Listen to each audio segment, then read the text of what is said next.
Okay, folks, we're about ready to start. If you could take a seat. If you have questions, please do raise your hands and wait for the microphone to come to you. The sound and the screens are recorded in this room for later viewing. And thank you very much. Over to you. Super, thank you. Welcome everybody. I'm Andy Davis from Verint, and I'm joined today with Phil Fry from Verint.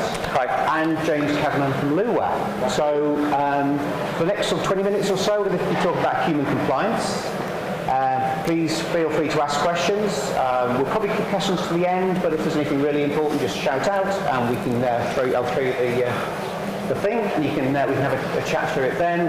But yeah, well, let's start off. I guess on the first question I had for the panel really was to talk about human compliance. And Phil, I know you sort of created the wording for human compliance. Could you just give us a bit of context around that? Yeah, sure. I think the key thing is first of all, why we're here, why we're talking about it, because this is a Microsoft session.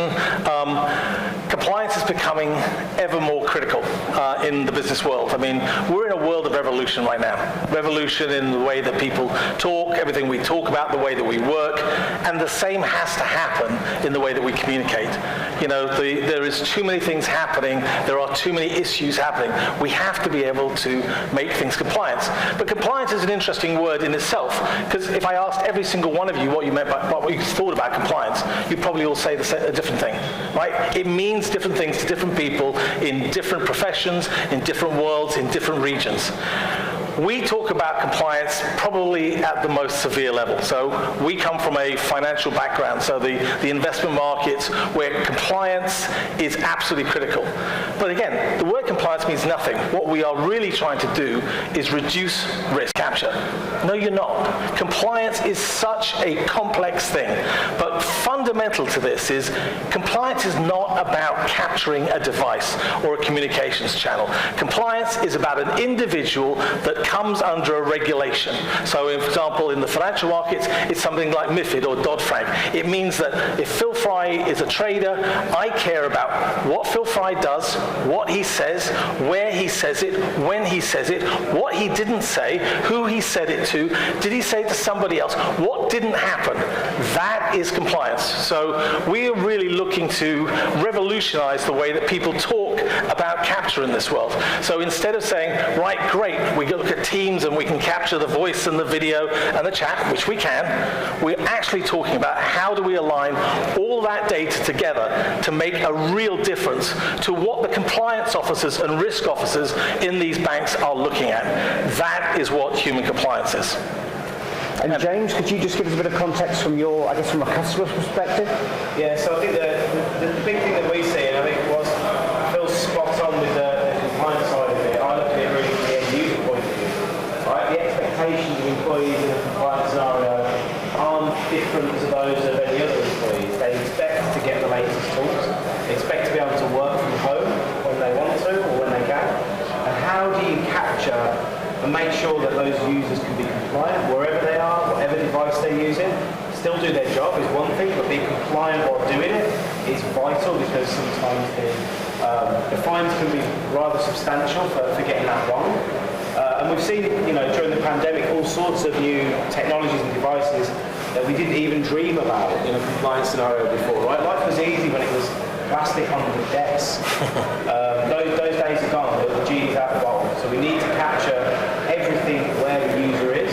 And, to be blunt, if you're looking for the best talent in the industry and you're in a compliant scenario, you need to offer hybrid working, you need to offer the latest tools and technologies to be able to do that. Otherwise, you're just not going to get the best talent. So what we're all about here is trying to make sure that you can be compliant and offer those great tools and solutions for your users. And I guess we've seen over the last two and a half years or so, it really has been a massive change for us all, and certainly Microsoft Teams has been massive for the customers that we've been working with. I think we've seen, I guess the expectation when it first was deployed, it was fairly easy. You just did capture, you're just recording something else. But I think in reality we found it it's a lot more complicated than it first seems. James, I guess could you start off and just give us an idea of where the challenges have been with your customers and what's gone well and what's been a challenge, I guess, in terms of deployment? Yeah, I think Teams took a really interesting approach, which is quite vastly different from Skype for Business and other traditional platforms, in that everything's persistent. And now, not only are you talking chats and voice and video, you're now talking about attachments, about flow components, and all of those things. How are we going to make sure that somebody doesn't throw a flow component with a checklist that includes some secrets about make and trade that they shouldn't know? How do you deal with that, right? And Teams presents a whole raft of additional challenges in terms of how people are communicating, how often they're doing it, and in what channels they're doing it in. Because, raise your hand if you called someone on Teams out of the blue without IMing them first. So, it happens, but ideally, you're free. And in the past, it was always a phone call first, and life was simpler, right? And the pandemic has just really rocketed that up to the forefront. And if you look at channels in particular, channels present a unique challenge because you could have a mixture of compliant and non-compliant users having a conversation in a thread. So is the channel compliant? Is the thread compliant? Is the user compliant? Where do you demarcate that? How do we pull it out? And that's a really unique challenge that I think we tackled pretty well over the last couple of months. Thanks, James. Phil, any comments from you? No, I think I agree. I think, again, people bandy things around and say capture. Capture of chat, video, and voice are very, very different things. They require different technologies to consider it. So Microsoft Teams, as James said, it's fantastic. It's changed our world. It's made things easier for the people to communicate. It's made compliance 10 times as difficult. I mean, voice is probably the most far forward of it, and people would think, no, surely chat. Chat is really, really tough, particularly in Teams. When people say, I'm recording chat, do they mean they are recording the sidebar chat when you're on a video, or as James said, the fact that you've actually had a persistent chat going for 6 months, which you've got to ensure aligns together? Do you have the proper memes, GIFs, attachments there? And a lot of people, when they talk about capturing chat, or an attachment to chat, all they're actually recording is the link to the attachment, which means somebody can go away, adapt that document, and change whatever fraudulent thing they're doing. That isn't acceptable in the current market. So when people talk about Teams IM chat and capture, you've got to think, have I got the right things? Video is a wonderful example. That's the future. People talk about, great, I can record video. But actually, the compliance officers don't know what they want to do with video. There's compliance officers I spoke to last week saying, great, I'm going to put a corporate background on everybody who does our video. Can we record it? And I said, great. So what happens if somebody else is in that room behind them and you can't see it and they're saying something? And their whole strategy was blown away in 10 seconds. People haven't thought through the ramifications of what it is. So Teams is a fantastic thing. It is making communication easier, but believe you me, for compliance officers and IT compliance people, our lives have just got so much more difficult. Yeah, and I think certainly we've seen one of the advantages of Microsoft Teams was it actually made it device agnostic, which was great, because I think historically if people are using older UC, it was actually quite difficult, especially when people were working from home. So that certainly made it easier across all modalities. You've got on your mobile, your laptop, it doesn't really matter, and then all modalities as well. So that certainly made it easier. But to your point about the video, Phil, I think we've seen certainly a demand, an uptake in terms of people wanting to record all modalities. So obviously voice is still the big one. We've certainly seen a lot of deployment around IM, and sometimes it's IM only. But I think James, I guess from your perspective, where you've seen it, is when people are starting to deploy the likes of video in mass scale, that has a challenge in its own right. Is that fair to say? Yeah, I mean, quite often there's no consideration made to how much infrastructure is required for that. So we're coming from expertise in the on-prem space where it just didn't happen because the infrastructure costs were just so vast. When you're talking about a real factor difference between how many channels you can record in voice on a number of CPU cores versus video, I mean, it's just a world apart. What we're seeing now is more of an uptake of that, because as we move into, particularly with Blueware being a cloud hosting provider of compliance recording, is people are more open to it because they haven't got to deal with all the tin, they haven't got to deal with the infrastructure and manage it themselves, so they can let us do that. So we are starting to see a little bit of an uptick coming from that now. But yeah, it's a huge amount of infrastructure that you need. And not only that, where are you going to put it all? Right? How do you put it somewhere safe, secure? And it's just as important, I mean, compliance, we talk about capturing, right? We've covered that pretty well. But I think what you need to remember is just as important for a compliance customer, when they're allowed to lose that recording, they have lost it. When the law says you don't need to keep it anymore, you want to make damn sure it's gone, right? And that becomes a different ballgame when you're talking about multi-gig files. I mean, you're really confident you're not leaving bits around. So I think having a robust solution in there that is able to manage all aspects of the retention lifecycle is one of the key points about, is it a compliance solution or is it just a reporting solution in the end? And James, just to follow on from that as well, I guess the other challenge you've got is around international deployments. I know you've done a number of these where it gets harder around where you need to store the data, so data jurisdiction, data sovereignty. Anything you could add to that in terms of what you've seen in the market and the complexities there? Yeah, I think quite often it's the move to the cloud is being driven by the IT departments, right? So you maybe have a consultant or an informed on the racing matrix with the compliance team, but they see it as just a technology provision, right? So they come and talk to cloud providers and quite often miss the fact that, oh, we've got a small team in Switzerland, that's okay, right? And, not for long, yeah, sure, it's fine. But did anyone consider the fact that legally you're not allowed to take the media from them? It has to be captured in region, it has to be stored in region, shouldn't be accessed out of region. The law says so. And it's not the only region like that. Hong Kong, most of APAC has interesting laws. India has its own special set about routing media. So, when you're going through that kind of mechanism, it's really important, I think, for us, that we're helping to guide the IT departments that are coming at it from a technical perspective to understand, hey, you do need to factor in the compliance side. Obviously, we won't tell you how to be compliant, that's not our role, but we will certainly give hints and tips along the lines of, okay, in your requirement capture, you told us you've got Switzerland or you told us you've got China. How do you plan to do that? Do you want us to deploy in region? Do you want to do this, that, and the other to try and meet that? It is certainly a challenge because a lot of people don't understand it. Thanks, James. Phil, I was going to move on to the next question, which is really around the future here. So we've talked around, I guess, the big change that's happened around Microsoft Teams. That's made a mass adoption around Teams capture. Certainly, we've seen a lot of that. Obviously, all the modalities, the video, the AI, and the voice. But really, where's the future, Phil? I think it's aligning, capture is just a baseline. So, compliance is about capture. It's about understanding what you've captured, why you've captured it. So it's all the analytics out there. And I know there's a lot of companies out here talking about analytics as teams, but you need the same with the compliance. Then you've got the analysis of that data, and everything is around the data. So what was captured? Who spoke to who? Why did they speak? Did they say the wrong thing? Did somebody not say something they should have spoken? There is a huge amount of that. So the future is about bringing and aligning that together. There's not one company that's going to go and do this. So it's about smart, rich, fintech companies getting together and understanding what a compliance need is. There's too many really clever point solutions out there, but unless they're aligned, the banks are going to get to a point where they can't afford this.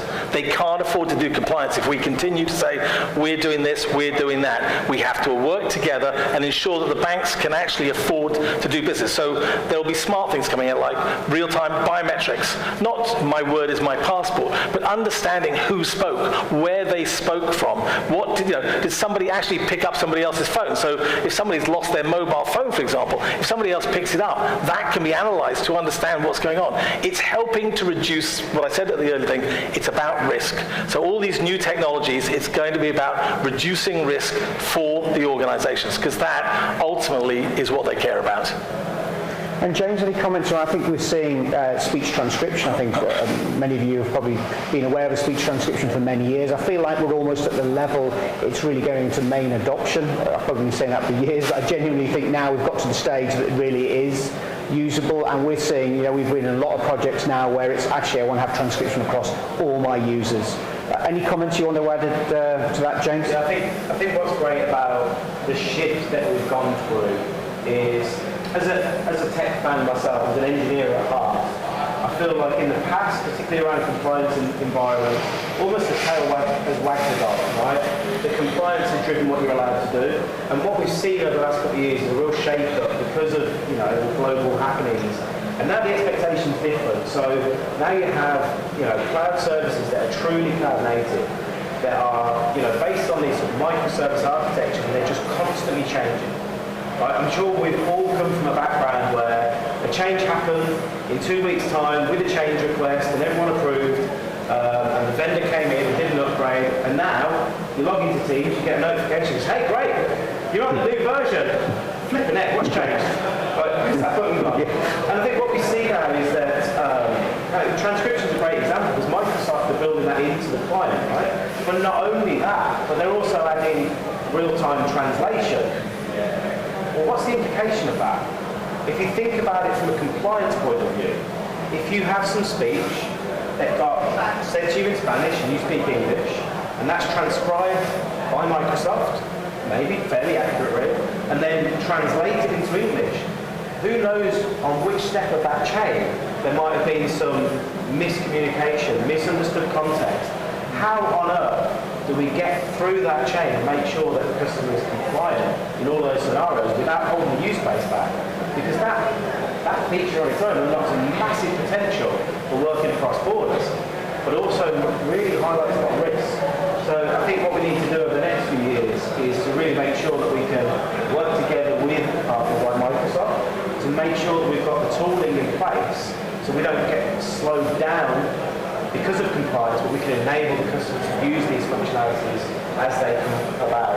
I think that's a really important one. Yeah, thanks, James. And I think, Phil, just your thoughts around, I guess, transcription in this particular space. Obviously, we're talking specifically here around sort of compliance and financial compliance. You know, we've looked at this for many years, haven't we? And it's not quite as easy as it first seems. So no, it's not. I think, again, it's about expectations and setting expectations. I think the other thing in our industry, in compliance industry, is that the industry has been disappointed for a lot of years.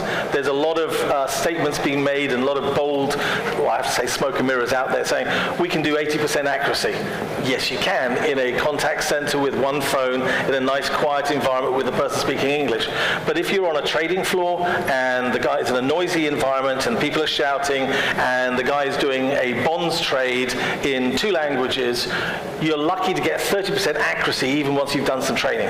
So anybody who comes and says, we can do transcription, I would challenge them with that. Not some of the stuff they'll show you, oh, I'll show you what we can do, or I can compare this against Microsoft or against Google or against Amazon. Yeah, everybody is focused on the contact center side is so much further forward. On financial markets, it is an incredibly difficult thing to do. And again, we have to have the right conversations. And in fact, banks don't care about accuracy because at the end of the day, you can have 99% of the words accurate, but the one word you want is the important word. So it's not about actually having that. So there's a different type of conversation, and we actually, as Andy said, we've got to the point we can now actually do that sort of thing. We can actually look at what are the right conversations to have to make things compliant, rather than just saying, it's accuracy. It is not about accuracy in this world for compliance. Okay, anything else to add, James? Just one thing that stands out to me on that last point about the trade floor is it was a lesson for me stepping into this world, but there's a different language on that trade floor, right? They don't speak English or French or German. They speak something else completely. Yeah. And so when you look at those transcription models and things like that, it's a completely different world when we talk about trading. It's wild. Yeah, and I think that's where we had a lot of success around the ability to record multiple platforms as well. So obviously the Microsoft Teams has been very big, very topical for today, of course. But also we're seeing lots of our customers who still have a lot of legacy UC. We have trading turrets, and they all want that into one single platform to be able to replay and also put transcription across that as well. And again, Andy, I think that's where compliance comes in. Again, not being rude, compliance is not Microsoft. Microsoft is not compliance. Microsoft are a really important part of a lot of companies' business, but you still have mobile phones. In trading firms, you said, you'll have dealer boards. And you have to be able to understand every conversation that goes every which way. So Microsoft, big part of it, but don't assume because you've got some compliance within Microsoft that you are actually making the company compliant. I think we're also seeing the adoption of, and this is more and more, I guess, based on recent finds, is things like WhatsApp, WeChat, Telegram, all these new sort of social type interactions. You know, we're seeing a lot of demand for that as well, based on regulation, and ultimately, like the rules of MiFID II, is anything you could lead up to a trade even if the trade didn't exist. So it really covers everything, which is why I guess the multimodality, multiple platforms is really important to capture. Or if you really want to get scared, I had a conversation with the bank who asked me about recording augmented reality and virtual reality. Which is a little bit too much, Phil. Which is a little bit too far forward. So I guess we've really got about 5 minutes left. So I'm just going to sort of finish off on, it's all good to do all the capture of all these different modalities, but I think that we're trying to get to the point where we can extract value out of those interactions we capture. So that's the holy grail, really, rather than just being a cost centre and almost like a grudge purchase to buy this capture and recording. Where do we add value? So James, I'm not sure if you've got any thoughts around where it's going and where we can extract value. Well, I think traditionally these sorts of platforms in the compliance space have been on-premises solutions. They've been very siloed. As you move more towards cloud platforms, and particularly in the sort of AI and analytics space, you can leverage the benefits of big data sets. And obviously there's a conversation to be had there about how data is used in the cloud, particularly in this sensitive environment. But I think if you can take that and easily have your data be approached in a sandbox by a third party who's able to run some big data analytics and some science on that data set, that could actually provide really interesting insights into the history of your trades, the history of your transactions, and give you some idea of what's going on ahead of future. I'm okay. Okay, Phil, do you want to add anything? I think that takes us full circle back to human compliance. So part of human compliance is also about the visualization of the data set. There's huge amounts of data, but it's built and looked at in the wrong way. It's built mainly in this world for IT people. Compliance want to understand the individual. So again, it's about having the individual about, I've got all this data about this person. Okay, and I'm missing compliance recording information for these 2 weeks. Normally what would happen in a bank, people would scream and shout at each other, go searching around, the CTO would be involved, people get fired. I need to find that these guys have been on holiday for 2 weeks. Well, why don't we get smart? Start aligning it into the HR databases, understanding what the events that happen, not just to them when they speak, but what they do, where they are. And it's that visualization, but not just that visualization, also if something goes wrong, you can't just sit there and go, okay, it went wrong. From a compliance point of view, you actually have to make something happen. You have to show that you've actually, under these new regulations, that you've actually understood the problem, that you've dealt with the problem, and you ensure that problem doesn't happen again. That is compliance. Again, just seeing that you've got a problem and putting it up on a dashboard and taking the dashboard go green because it's what you want, that is not compliance. That will not get you your job. It's about ensuring you fix the problems going forward. Thank you, Phil. So I think we're out of time. We've got time for Q&A. If there's any questions? Yes. Any questions? Anybody brave to ask a question? Have the ball? Take the microphone to the head. Square. God, blimey! God dear. So it was a very good header, wasn't it? So a couple of our customers are bringing the whole compliance department under HR. Is that something you're also seeing in the industry, and what do you think that means moving forward? Sorry, I can't hear that. Am I deaf? Is that a bit better? There we go. Yeah. A number of our clients are moving compliance into HR to become an HR function. Is that something you're seeing, and how do you think that affects the compliance industry moving forward? I think it's a logical thing, because as I said, it again falls in with the human compliance. It's about the individual. So it is absolutely a logical thing. I think it's compliance themselves are only an advisory in most banks. They're not telling you the policies. That's down to the business themselves. But so it's a logical step that HR is part of a compliance team, because the humans and what they do, and even as you know, when they go out onto social media, that is all being looked at, guys. Everything you do on social media now reflects and potentially is a compliance breach. So yeah, I can see that becoming more and more. I haven't seen a lot of it, but I can see that happening. Great stuff, thank you. Fine, I'm a bit pro level. Any questions? Cool.